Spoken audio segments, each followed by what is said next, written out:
Ang pagkakaroon ng kapansanan ay hindi kahinaan.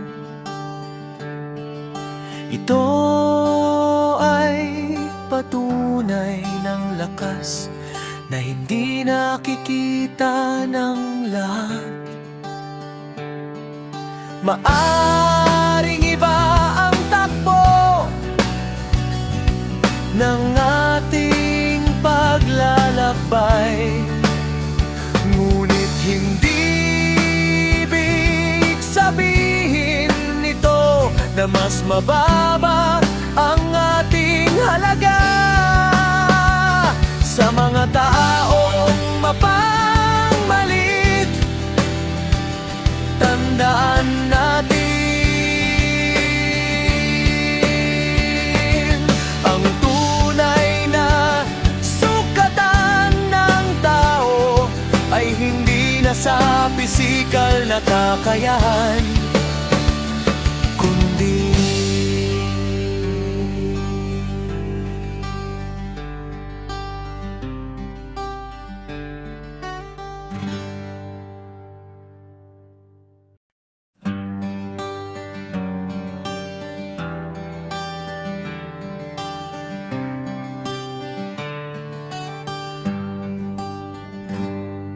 ang pagkakaroon ng kapansanan ay hindi kahinaan.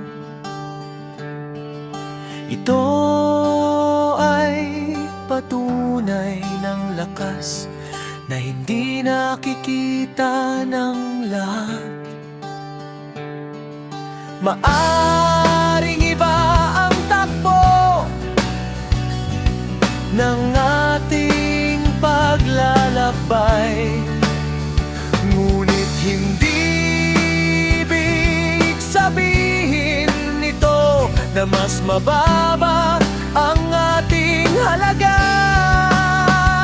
sa mga taong mapangmalit. Tandaan natin ang tunay na sukatan ng tao ay hindi na sa pisikal na kakayahan, kundi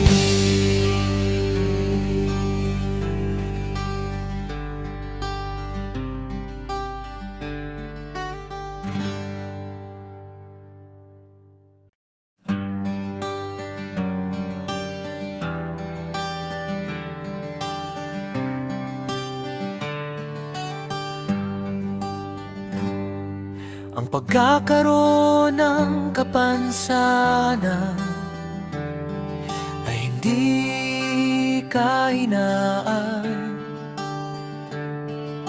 Ito ay patunay ng lakas na hindi nakikita ng lahat. Maaring iba ang takbo ng ating paglalakbay, ngunit hindi ibig sabihin nito na mas mababa ang ating halaga sa mga taong mapangmalit. Tandaan natin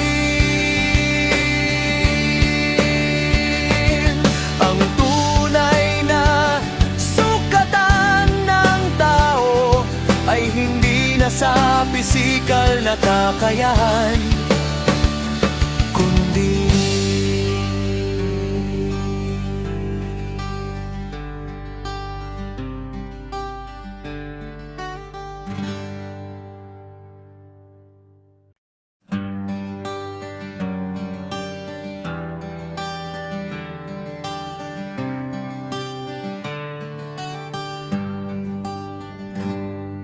ang pagkakaroon ng kapansanan ay hindi kahinaan. Ito ay oras